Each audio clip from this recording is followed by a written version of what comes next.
Hi friends, మీకు Egypt చరిత్ర గురించి ఇంతకు ముందు ఒక ఎపిసోడ్ చేశాను. దాన్ని చాలామంది చూశారు. అది చేస్తున్నప్పుడే ఈజిప్ట్ పిరమిడ్స్ పైన కూడా ఇంకొక ఎపిసోడ్ చేస్తున్నానని, త్వరలో మీకు అప్లోడ్ చేస్తానని కూడా చెప్పాను. ఆ ఎపిసోడే ఇది. ఈ ఎపిసోడ్లో ఈజిప్ట్లోని పిరమిడ్ల యొక్క ప్రాముఖ్యత ఏంటి, అసలు పిరమిడ్లు కట్టడం ఎప్పుడు స్టార్ట్ చేశారు, అవి ఏ విధంగా కట్టారు, అవి ఎక్కడున్నాయి, ఆ పిరమిడ్లు కట్టించిన వారి యొక్క ఆచారాలు నమ్మకాలు ఏ విధంగా ఉండేవి, ఈ పిరమిడ్లు కట్టేటప్పుడు ఎన్ని లక్షల మంది బానిసలుగా ఉపయోగపడ్డారు, ఈ పిరమిడ్ల యొక్క చరిత్ర, మిస్టరీ, టెక్నాలజీ వంటి వాటి గురించి, ఈ పిరమిడ్స్ ఎందుకు ఇంత ఫేమస్ అయ్యాయో, ఎన్నో సంవత్సరాల నుంచి వస్తున్న ప్రపంచపు 7 వింతల్లో అన్ని పోయినా ఈ పిరమిడ్ మాత్రం ఇంకా ఎందుకు ప్రపంచపు 7 వింతల్లో ఒకదానిగా ఉన్నదో వంటి ఎన్నో విషయాలు ఈరోజు నేను మీకు ఎక్స్ప్లెయిన్ చేస్తున్నాను. ఈ వీడియో మీకు నచ్చినట్లయితే నా వీడియోని షేర్ చేయండి లేదా లైక్ చేయండి. రెగ్యులర్గా నా అప్డేట్స్, నా వీడియోస్ మీకు కావాలంటే మాత్రం నా ఛానల్ని తప్పకుండా సబ్స్క్రైబ్ చేసుకోండి. పిరమిడ్ ఈ పదం వింటే చాలు మనకు ఈజిప్ట్ నాగరికత, అక్కడి చరిత్ర గుర్తొస్తుంది. పిరమిడ్ అంటే జామెట్రీ పరంగా పిరమిడ్ వంటి నిర్మాణ ఆకృతి. ఈ పిరమిడ్కి బయట షేపులన్నీ త్రిభుజాకారంలో ఉంటాయి.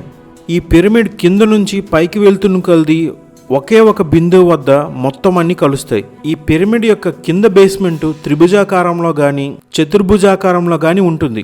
ప్రపంచంలో ఆ రోజుల్లో అత్యంత ఆధునిక టెక్నాలజీ ఉపయోగించి కట్టిన కట్టడాల్లో ఈజిప్ట్ పిరమిడ్లు ఎంతో ఫేమస్. ప్రాచీన మరియు మధ్యయుగపు ఈజిప్ట్ నాగరికతకు ఇవి ఆనవాళ్ళుగా ఉంటాయి. ఇవి సుమారుగా క్రీస్తుపూర్వం 2856 నుంచి 2160 సంవత్సరాల మధ్య కాలంలో నిర్మించబడినవి. అక్కడ ఉన్న నైలు నది లోయకు 51వ మైలురాయి వద్ద, నైలు నదికి పశ్చిమంలో ప్రాచీన మెంఫిసిస్ వద్ద సుమారు 700కి పైగా పిరమిడ్లు ఉన్నాయి. ఈ పిరమిడ్లన్నీ రాజులకి ఆ కాలంలో కట్టించిన సమాధులు మాత్రమే. ఈ పిరమిడ్లలో ఈజిప్ట్ రాజులని ఆ రోజుల్లో సమాధి చేసేవారు. ఈ పిరమిడ్ల మొత్తం నిర్మాణానికి సుమారుగా 1000 సంవత్సరాల కాలం పట్టి ఉండొచ్చని చరిత్రకారులు చెప్తున్నారు. ఈ పిరమిడ్లలో అత్యంత పెద్దవి కుఫు మరియు కప్రే మెంకార్ అనే పిరమిడ్లు చాలా పెద్దవి. అన్ని పిరమిడ్ల కంటే ఈ పిరమిడ్లు చాలా ఎత్తు, వెడల్పు కలిగి ఉంటాయి. వీటిని పిరమిడ్స్ ఆఫ్ ఈజిప్ట్ లేదా పిరమిడ్స్ ఆఫ్ గిజా అని కూడా పిలుస్తారు. ఈ 3 పిరమిడ్లు చియాప్స్, చిఫెరన్, మైసిర్నాస్ అనే 3 ఈజిప్టు సుల్తాన్ల పేర్లతో నిర్మించబడ్డాయి.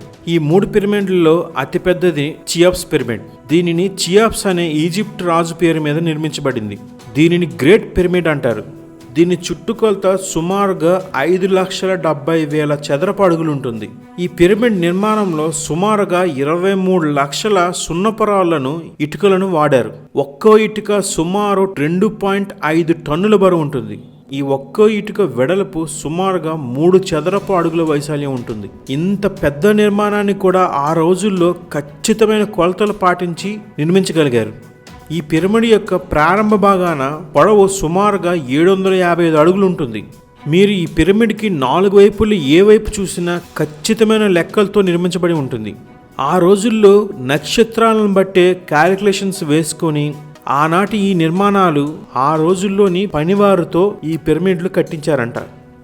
ఈ పిరమిడ్ యొక్క ప్రక్క తలాలను అంత సూత్రబద్ధంగా, అంత ఖచ్చితంగా, కరెక్ట్గా నిర్మించడానికి వీరు ఆ రోజుల్లో ఎంతో ఖగోళ పరిజ్ఞానాన్ని ఉపయోగించి ఉన్నారంట. ఈ రోజుల్లో అందరికీ తెలిసే ఈ కంపాస్ను ఆ రోజుల్లో ఉపయోగించారో లేదో తెలియదు కానీ ఈ నిర్మాణంలో డిగ్రీల కొలతలను మాత్రం చాలా ఖచ్చితంగా ఉపయోగించారు. ఇటువంటి ఈ నిర్మాణం ఆ రోజుల్లో ఉన్న మనుషుల యొక్క టెక్నాలజీ, మేధస్సును మనకు ఎంతో తెలియజేస్తుంది. ఈ పిరమిడ్ యొక్క ఎలివేషన్ కోణం సుమారుగా 50 డిగ్రీలు ఉంటుంది. దాదాపుగా 490 అడుగులు ఎత్తుదాకా ఇదే డిగ్రీని ఏ విధంగా వీళ్ళు పాటించి ఆ రోజుల్లో ఈ నిర్మాణం చేపట్టారో ఇప్పటికీ తెలుసుకోలేకపోతున్నారు. అసలు ఈ నిర్మాణం ఎలా స్టార్ట్ అయిందో, ఎందుకు ప్రారంభించారో ఒకసారి చూద్దాం. ఆ రోజుల్లో ఈజిప్ట్ రాజవంశానికి చెందినవారు చనిపోయినప్పుడు వారి కోసం ఈ పిరమిడ్లు నిర్మించాలన్న ప్రతిపాదన చేసింది, అమలు చేసింది, వాటి నిర్మాణం ప్రారంభించింది కూడా ఇమ్హోటెప్ అనే వాస్తుశిల్పి. ఈ విధంగా ఆ పెద్ద పెద్ద క్యూబ్లను అంచెలంచెలుగా ఒకదానిపైన ఒకటి అమర్చుకుంటూ పైకి వెళ్లే కొద్దీ దాని యొక్క పరిమాణం తగ్గిస్తూ కొనభాగానికి వచ్చేసరికి నిర్మాణం ఆగిపోయేటట్లు రూపకల్పన చేశాడు. ఈ విధంగా ఆ రోజుల్లో ఈ టెక్నాలజీకి పిరమిడ్ అని పేరు పెట్టాడు. తర్వాత రోజుల్లో ఈ వాస్తుశిల్పిని దైవ సమానుడిగా కొలిచేవారు. ఈ పిరమిడ్ల నిర్మాణానికి ఆ రోజుల్లో ఉన్న ఫారో వంశస్థులు రాజ్యమేలుతున్నప్పుడు ఆ కాలాన్ని స్వర్ణయుగంగా చెప్పవచ్చు. ఎందుకంటే ఈ ఫారోల కాలంలోనే ఇప్పటికీ వరల్డ్ ఫేమస్ అయిన గిజా పిరమిడ్ మరియు ఎన్నో పిరమిడ్స్ ఆ ఫారోల కాలంలోనే నిర్మించారు. తర్వాత ఫారోల ప్రభావం తగ్గిపోయింది. ఇలాంటి పెద్ద పెద్ద పిరమిడ్స్ ను కట్టడానికి వారి దగ్గర సరైన వనరులు కూడా లేకపోవడం వల్ల చాలా తక్కువ వనరులతో సాంకేతిక విలువలతో తర్వాత చిన్న చిన్న పిరమిడ్లు మాత్రమే కట్టారు. ఈ పిరమిడ్ల గురించి ఎన్నో నమ్మకాలు ఇప్పటికీ ప్రాచుర్యంలో ఉన్నాయి. ఈజిప్షియన్ నమ్మకం ప్రకారం రాత్రిపూట ఆకాశంలో కనబడే దట్టమైన నల్లని ప్రాంతం అటు భూమికి ఇటు స్వర్గానికి మధ్య అడ్డుగోడ లాంటిదని, పిరమిడ్ చివరన సన్నగా ఉండే అంచు సరిగ్గా ఆ దట్టమైన అడ్డుగోడకు సూచించబడిందని అంటుంటారు. పిరమిడ్ మధ్య భాగంలో భద్రపరిచి ఉన్న గొప్ప రాజవంశస్థుల యొక్క మృతదేహం నుండి వారి ఆత్మ ఈ పిరమిడ్ ద్వారం ద్వారా ప్రయాణించి సన్నని మొన నుండి బయటికి వచ్చి ఆ అడ్డుగోడను ఛేదించి స్వర్గంలోకి ప్రవేశిస్తుందని, దేవతల వద్దకి ఆత్మ చేరుతుందని ఈ ఈజిప్షియన్లు ఎంతో ప్రగాఢంగా నమ్మేవారు. అంతేకాదు, చనిపోయిన వారికి చిహ్నంగా భావించే సూర్యాస్తమయం జరిగిన నైలు నది తీరాన్నే ఈ పిరమిడ్లు నిర్మించడానికి ప్రధాన స్థలంగా ఎంచుకొని ఆ తీరం వెంబడే అన్ని పిరమిడ్స్ నిర్మించారు. ఇప్పుడు చాలా మంది శాస్త్రవేత్తలు ఈ పిరమిడ్లపై రీసెర్చ్ చేసి అవి ఎలా నిర్మించి ఉంటారో అని ఒక అవగాహనకు వచ్చి మనకి కొన్ని నిర్మాణ పద్ధతులని తెలియజేశారు. అవి ఎలా ఉన్నాయో ఒకసారి చూద్దాం. సుమారుగా 1,00,000 మంది వరకు పనివారు ఈ రాతి ఫలకాలను పిరమిడ్స్ నిర్మించడానికి ఈ ప్రదేశానికి చేరవేసి ఉంటారని, అంతేకాకుండా సుమారుగా 4,000 నుండి 5,000 మంది వరకు కార్మికులు పూర్తిగా ఈ పిరమిడ్లు నిర్మించి ఉంటారని పురాతన శాస్త్రవేత్తలు తెలియజేస్తున్నారు. ఇంత బరువైన ఈ రాళ్ళని వేరే ప్రదేశం నుంచి ఇక్కడ చేరవేయడానికి వాళ్ళకి చాలా టైం పట్టి ఉంటుంది, కానీ నిర్మాణం చాలా సులువుగా ఉండేదంట. ఈ రాళ్ళన్నీ సమానమైన కొలతల్ని కలిగి ఉండేవంట. పిరమిడ్ సమతలంగా ఉండడానికి బెడ్ రాక్ విధానాన్ని అవలంబించినట్లు తెలుస్తుంది. ఈ పునాదులంతా కింద బురద ప్రాంతంలోనే చొచ్చుకొని ఉంటుంది.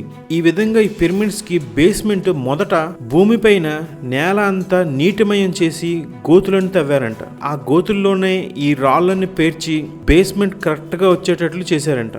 ఈ విధంగా ఆ రోజుల్లో కూడా బేస్మెంట్ గోతులన్నీ సమానమైన కొలతల్లో తవ్వడం జరిగిందంట.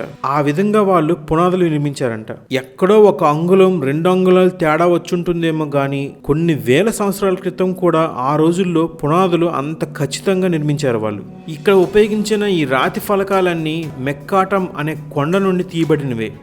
ఆ రోజుల్లో ఈ బరువైన ఈ రాళ్ళని పైన పేర్చడానికి వాళ్ళ దగ్గర ఎటువంటి అధునాతనమైన క్రెయిన్స్ కానీ పుల్లీలు కానీ లేవు. వాళ్ళు ఈ పిరమిడ్స్ నిర్మించిన దాన్ని బట్టి చూస్తే చరిత్రకారులు చెప్పిన దాని ప్రకారం ఏటవాలుగా ఒక స్లోప్ని నిర్మించారంట. అంటే ఈ రోజుల్లో మనం చూస్తున్నట్టు బ్రిడ్జిలకి అటువైపు ఇటువైపు ఏటవాలుగా స్లోప్స్ ఏర్పాటు చేస్తారు. అదేవిధంగా వీళ్ళు కూడా ఈ పిరమిడ్స్ నిర్మించడానికి ఏటవాలుగా ఈ స్లోప్స్ ని ఏర్పాటు చేసి ఆ అప్రోచ్ పై నుంచి ఈ రాళ్లను పైకి తీసుకువెళ్లడం, అక్కడ నుంచి కిందకి సులభంగా దొర్లించడం లాంటి పనులు చేశారని చరిత్రకారులు చెప్తున్నారు. ఆ రోజుల్లో ఇలాంటి టెక్నిక్స్ అన్ని వాడి ఇప్పుడు మీరు చూస్తున్న ఈ పిరమిడ్స్ నిర్మించారంటే చాలా మంది ఇప్పటికీ నమ్మట్లేదు.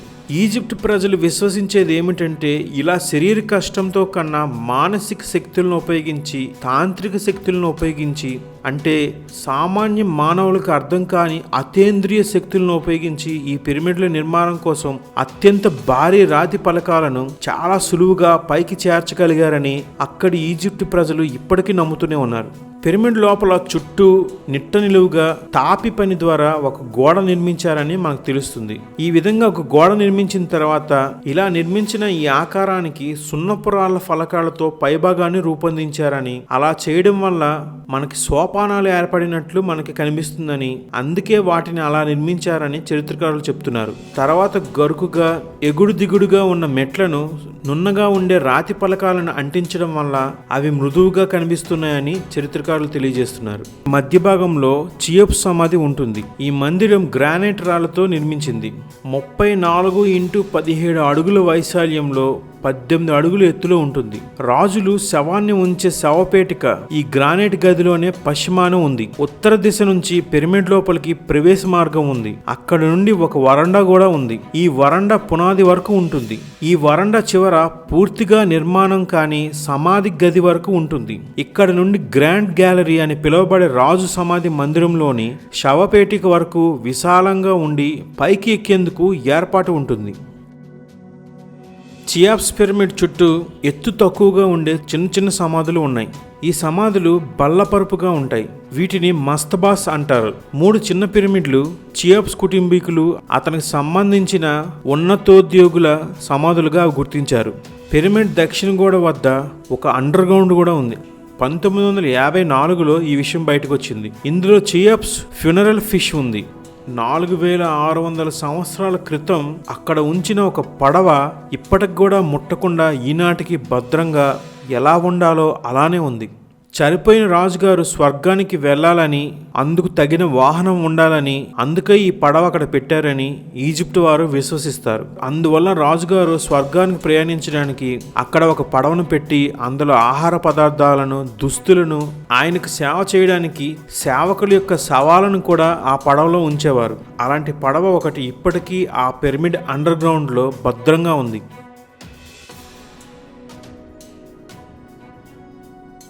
ఈ వీడియో మీకు నచ్చినట్లయితే నా వీడియోని షేర్ చేయండి లేదా లైక్ చేయండి.